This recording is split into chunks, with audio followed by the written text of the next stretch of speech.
Welcome to Leadership, the Secret Sauce, the podcast where we talk to extraordinary coaches and leaders to dive into the realms of leadership and coaching. We're your hosts, Dave Lipsky and Matt Dodson. So let's jump in with another guest and find out their answer to the question, what is your secret sauce? Well, before we dive in, a special thanks to our sponsor, Character Matters Coaching and Consulting. At Character Matters, we believe leadership isn't just about results. It's about who you are while achieving them. Whether you're facing career transitions, building stronger teams, or navigating personal growth, we help leaders unlock clarity, strengthen resilience, and lead with authenticity. Because when your character grows, your impact grows. Learn more at charactermatterscoaching.com. In today's episode, we are going to sit down with Satu Järvilahti. Is that how you pronounce it? Make sure. That's good enough. It's good enough to uncover her secret sauce of leadership and coaching. We're going to get into her story, her challenges, maybe some things she's learned along the way. We're very curious to hear her story because we think it's interesting and we think our listeners would like to hear it, especially how she thinks about coaching at the present moment. We know you won't want to miss it. So, Dave, where do we go? Let's start off with an energy check-in. First of all, welcome, Satu. And I want to make sure I get the pronunciation, at least of the first name right. Satu? Yes, that's perfect. Thank you. So, Satu, on a scale from 1 to 10, 1 being low, 10 being high, what is your energy level at the present moment? Well, first of all, thanks so much for having me. It's so great to be here with you guys. Energy level, okay. I would say it's 8.5. It's Friday. That's great, but it's 10 a.m. and I'm not a morning person. But I'm sure the level will go up because I'm very excited to have this conversation with you guys. Thank you very much. Matt, where are you at?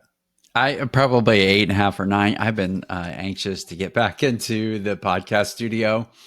And so, yeah, I'm really looking forward to it. I will say we've had some recent posts and some publishing of some of our episodes from ICF Converge 2025.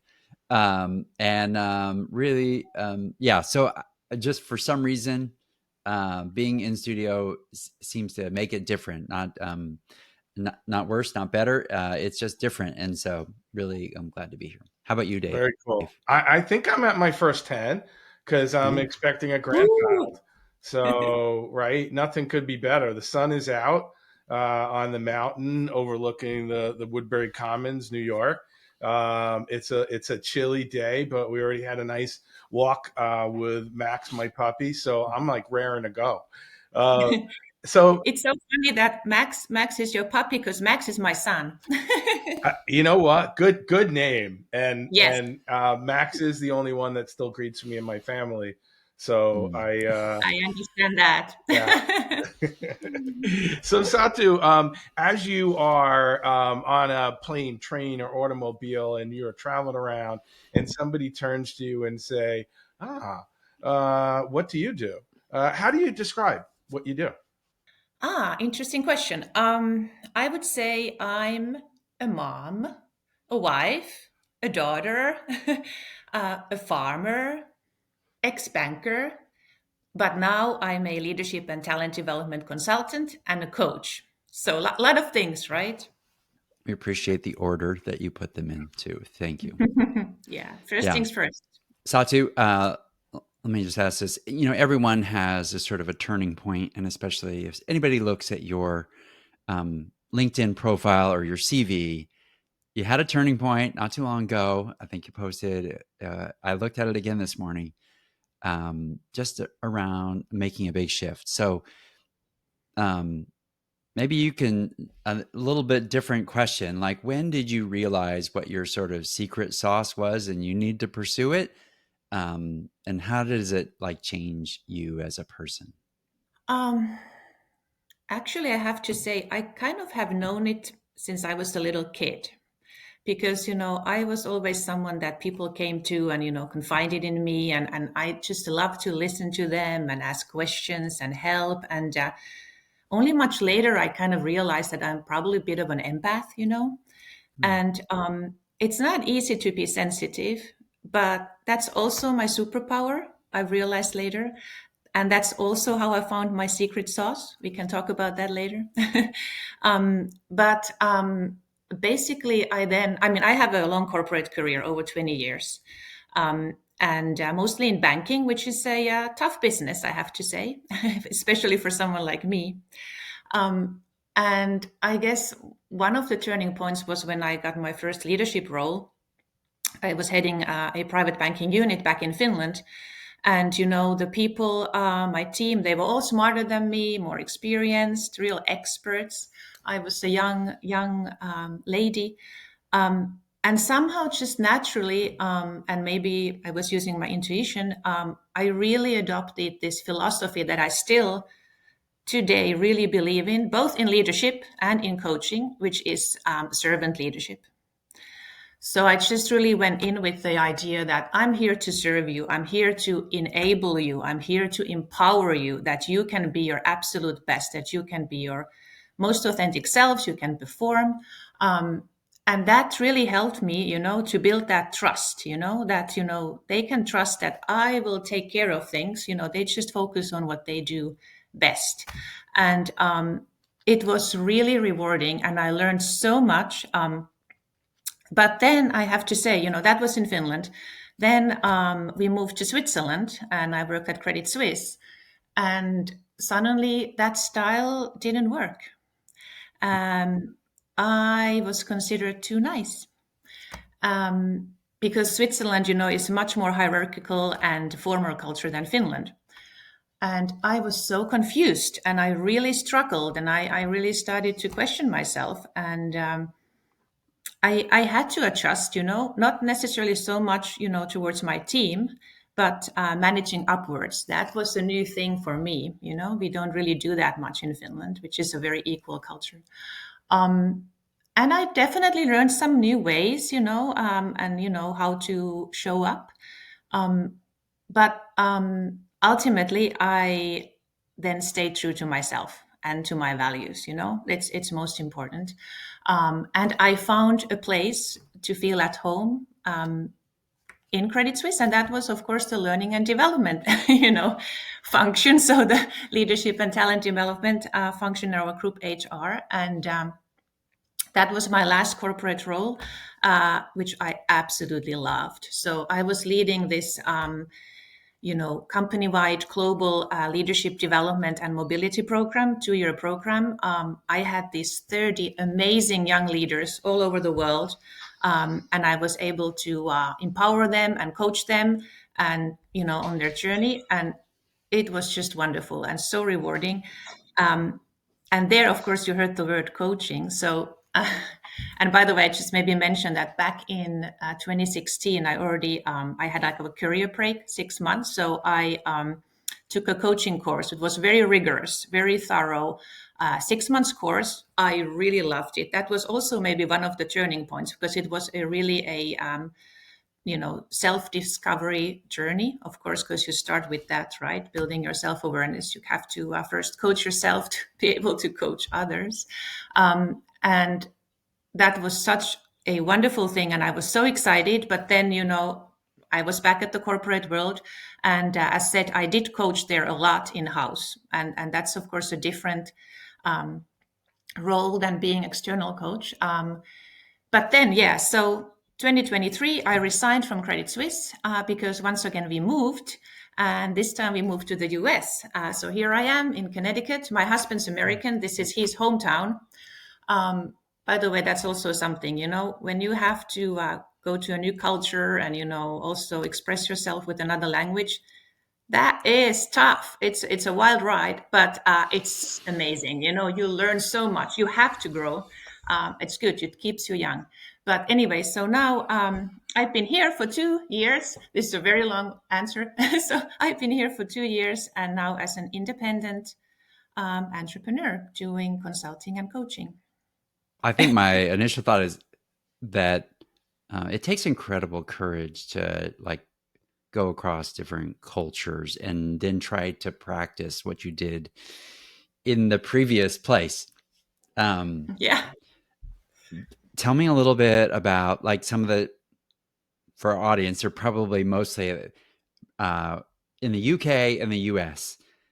What's the hard thing about coaching when you move cultures? Like, what's the hardest part? Well, I mean, of course, it's the cultural awareness, right? I mean, there are definitely differences. Then again, I have to say, because I've lived in many countries and I've worked with like people from all over the world, in the end, there are also a lot of similarities, you know, there are universal things, you know, about being a human. And I think in the end, I focus more on those than the differences. Of course, you have to be, you know, conscious about them. And that's all about the ethical stuff we do as coaches. But I rather focus on the person in front of me. It's always a unique individual. Mm. But of course, you know, then a more practical level, it's hard to, you know, get to know the people, find your network, find your support, you know, somehow learn how to behave and act, you know, according to the norms, you know. So as said, it's never easy, but I would do it all over again. I mean, it's so much fun. Yeah. Many moons ago, I had an interview in Helsinki for an Oh, Olympiad, wow. maybe about 20 years ago, and I landed, and I really didn't. I, it was like a time where I didn't know anything about the culture, and I found it so. The what you're saying about equality of everybody talking to anybody and no hierarchy to speak of. Yes. But it also was like it was a little. I didn't have my footing. Like I felt awkward. So I'm very interested in like when you are coaching people that are working across cultures, how do you help them like understand where they are and adjust and adapt the way that you did? Yeah. Well, I think, and this is also already related to my secret sauce, but we can get to that later. But I always start with curiosity, open mind, you know. When in Rome, be like the Romans. I mean, be open to what's there, don't judge. Try to learn as much as possible, you know. I mean, there are great things everywhere. There are pros and cons in everything. And that's one of the gifts you get, that nothing is black and white anymore. You know, you see the world through so many lenses, and it's hard to say what is good or bad, right or wrong in the end. So one tip is just, you know, be open, be curious, try to learn as much as you can. Really try to integrate, you know, be with the local people. If you can, you know, get those, you know, relationships, maybe a job, or, you know, study something, whatever, you know, go to the cafes, restaurants, you know, market squares, just feel it, you know, with your body, with all your senses. And then don't take yourself too seriously. It's going to be a bit awkward. You're going to make mistakes, you know, you're not perfect. It's okay. That's fine. So, you know, give some grace to yourself, because you're already being so brave, you know, and you know, you will learn so much. And you know, anyways, life is like that. It's a place where we can play a bit and experiment. Mm. Satu, how would you describe your secret sauce? So yeah, so you probably already heard some words there. I have 3 C's, and then I have a little spice. Mm. The 3 C's are curiosity, of course, care, that's the core, and calm, and that comes from my Finnishness as well. I will explain this a bit better. And then the spice, of course, is fun, you know, and humor, and you know, playfulness. Yeah, and I use this, you know, in leadership, in coaching, in life in general. It's just who I am. So curiosity, that's of course, you know, what I was saying, learning, growing, uh, you'd have to wonder about things, you got to question things, you have to be open to new ways of seeing the world. Just, you know, try and fail, try again, experiment, create. So it's really curiosity towards myself, you know, building self-awareness, but also towards others, and the world. I think there's so much out there, and we should always be a little bit like the little kids, exploring the world. Then care, that is, as I said, the core. So it's very important to me, empathy, kindness, compassion, trying to understand other people's human experience as much as you can, empowering people, just showing love, it's about love in the end, right? And then calm, that's about holding space, pausing, reflecting, being there for yourself and for others. And as said, it's probably in my Finnish DNA. We have this word Sisu in Finnish, which is grit, resilience, perseverance. You don't complain, you just do it, without fussing about it. It's like, yeah, down to earth. And then the fun, of course, it's important, I think, in life. As said, don't take yourself and will too seriously. Laugh, play, be kind to your inner child, enjoy life. Yeah. If someone shadowed you for a week, right? Where would they see the secret sauce more clearly? Like, especially around the calm. That's more unique. We haven't heard that yet. Tell us a little bit about that. Where would they see that? As said, this is so much who I am. So I guess you can see it everywhere. Like, when I go to a grocery store, I, talk to the cashier. I'm curious. I care.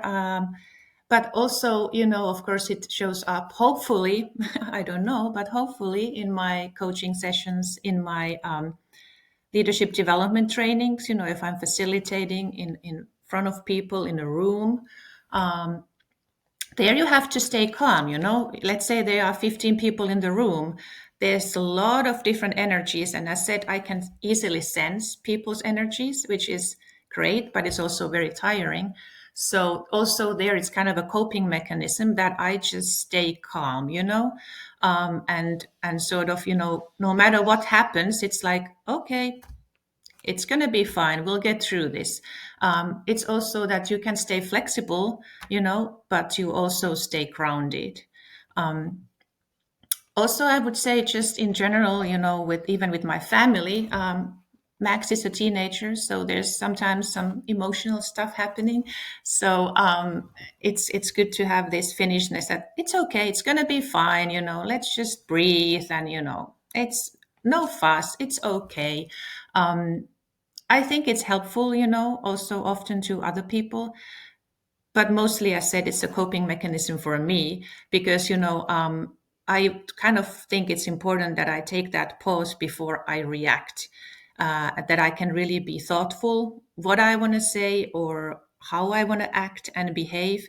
I mean, for sure, it doesn't happen every time. I mean, I'm I'm a human too, and also quite emotional. So I'm still practicing this, but I've noticed many times that in when things get tough, and if there's some crisis, or even if there's not, it's helpful for me and for others to kind of they feel then supported somehow, or just safe.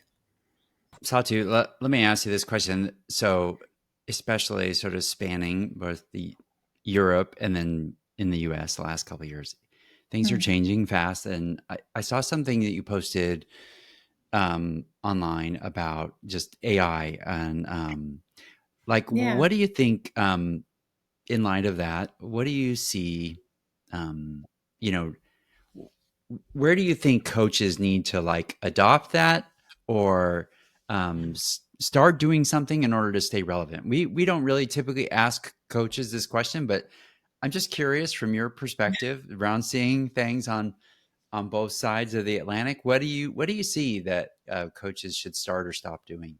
I mean, first I will say that I really like it here in the US because, as you know, here it's a bit more fast paced. There is energy, there's optimism, there's entrepreneurial spirit. So it really suits me. I mean, Europe is also great for many ways, but it's a bit more maybe conservative or slower. So it's fun for me to be here because sometimes I see things here that are not yet in Europe, so I can be the bridge there a little bit. But coming back to your question, since I'm a curious person, I'm of course thinking that you're supposed to be, or it's good to be first mover in everything rather than fighting against it. So that's why I'm like all for AI. I think, it's here. I mean, it's here. So that's a fact. So, we anyways can't just push it away. So then why shouldn't we just really dive in and try to understand it and, benefit from it and use it for good? That's important thing. I mean, of course, there are a lot of also problematic aspects about it, but that's why I think we need more people who want to use it for good. And I would say that coaches should definitely look into that and, partner with it. I think also, they will always be, we will always need human interaction.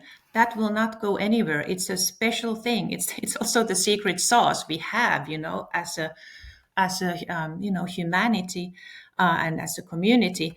But AI can really help us, and give us new ideas or support us. So it's like complementing us in a way. And definitely in many professions it's going to be very useful. So I would once again keep an open mind and try to really learn it, how to see how you can use it, and beyond just like as a Google, but really to make yourself more productive, but also make yourself more informed and more creative, maybe, give you another viewpoints that you maybe didn't think of. So definitely I'm for that, but I want to say that human touch will always be there. And that's really important, what we're doing now, like dialogue, where we can actually co-create something new. What coaches should stop? That's hard. I would say maybe stop being so, well, I don't know, not we are hopefully not, but be so process oriented, or talk about all possible theories and methods. I mean, they are important, right? They are the foundation, but I would say that rather focus on the person, really holistically, like mind, body, soul, heart. Really try to understand the person. And I think that's where the real transformation happens. Being present. Yeah. Yeah. Just switching it up a little bit? What's a bold belief you have about leadership that not everybody agrees with? Oof, I don't know if it's bold, and I don't know if people agree, but I guess I would go back to that servant leadership. I mean, I don't think it's that radical, honestly, but for me it was, like, I don't know, back 20 years ago, and I still believe in it. Really, I do, because I still see a lot of this sort of power and ego playing a big role in leadership. So I really believe that we should just focus more on growth, on humility, empathy, integrity, empowering people. Also, this sort of stewardship, that you understand that as a leader you're responsible for doing something for greater good. Very idealistic, I know. That's who I am. Yeah. I love it. Yeah. Satu, if you had it, what qualities would you look for in your own, like for a coach for yourself? What do you want from a coach? Good question, because I don't have a coach now, and I think I really need one. So that's a very good question. Well, definitely somebody who's curious, right? Maybe a little bit of devil's advocate type, just really, pushing me a bit, but with empathy and care, right? It has to be a warm person, and someone who's really honest. I like to be very brutally honest with myself, and I like that. And, sort of being straightforward. Someone who can go deep. That's important for me. It's not just superficial stuff, but I want to really talk about real issues. And also someone who's, action and results oriented. I still have this corporate in me. It's like, yes, let's get things done. So it's great to talk, but we also have to do something some point. That reminds me of something from James Clear recently, where he talked about, or just finished Atomic Habits. I know a lot of our listeners probably already read it, but he said Yeah. there is a difference between motion and action. Motion being all the planning, but really what shifts a person is getting Hmm. into action. And then we It's can true. evaluate what happens rather than just thinking about, oh, well, let's just plan a little bit more. Eventually, Yeah. someone has to put pen to paper or um, take a step or Yes. get on that Peloton or whatever it happens to be. Yeah. Yes. Yes. Yeah. I agree with that, because also, I mean, as coaches, of course, it's about reflection and, trying to help our clients to find their own answers, but it's also about really then having those behaviors, right? And those actions that improve their lives, right? Hmm. One of the questions we like to ask, but beyond books, or maybe you have a book that you really like, what are some unconventional resources, maybe a podcast or a habit or a daily ritual that you'd recommend to other coaches or leaders? I think I would go with grounding, meaning it can be meditation, it can be a walk, it can be going to the gym, reading a book, whatever it is. But what I mean with that is, I think it would be so important for us really to pause and reflect and build that self-awareness, really, to get that clarity, also to take care of ourselves, especially leaders these days. I feel for them. It's tough. So have a time with yourself, right? Have a date with yourself, like every morning or before going to bed, and really think who I am, what I want, how are things going. Because then you will have the energy once again to focus on others, and you have something to give. Dave, what's your thoughts? Yeah, I am stuck on that word Sisu. If I pronounce it right, I Yeah. really love it. Is it SISI or SISU. SISU? Yeah. Um, and it's the translation as you described it. It sounds like grit. And what I Yeah. really like about what you talked about is the balance of grounding and grit, like being present and then being able to kind of lean forward. I also really appreciate what you described about the culture and your journey and the bravery needed to kind of move forward and with as our life and circumstances and work change, which is happening for a lot of people. Yet you have to source your courage and some grit with it. Thank Mm. you. Thank you. Yeah, I picked up on that word too. That's It's the probably new. the most. Yeah, it's yeah. I think also it translates into really around like your recommendation for like an unconventional resource would be is to um some of our decisions are sourced from how we take care of maybe what goes on inside. And if I'm so manic or so busy thinking about whatever the next thing is, the crazy is really running the train, and maybe not necessarily where I want to go. And so I just appreciated it. Thank you for that. Satu, what's the best way for people to get a hold of you? How do people find Um, you? Probably LinkedIn.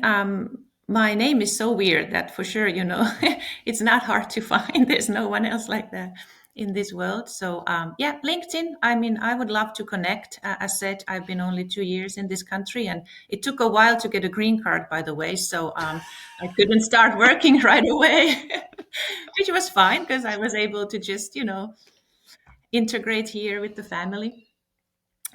So yeah, LinkedIn, I guess, is the best. Yeah. Dave, what's next?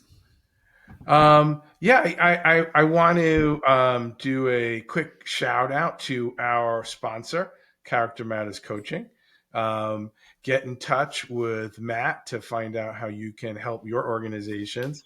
And I wanted to just thank you so much for bringing that presence and sharing your journey. And now that I know you live over the mountain, we can wave to each other. So Absolutely. thank you. Absolutely. No, it's been a great pleasure, really. I mean, thank you so much, Dave and Matt. It was a wonderful conversation. Well, thank you, everyone. And until next time, keep leading with courage, keep learning, and remember, your character is your greatest asset. From our sponsor, Character Matters Coaching and Consulting.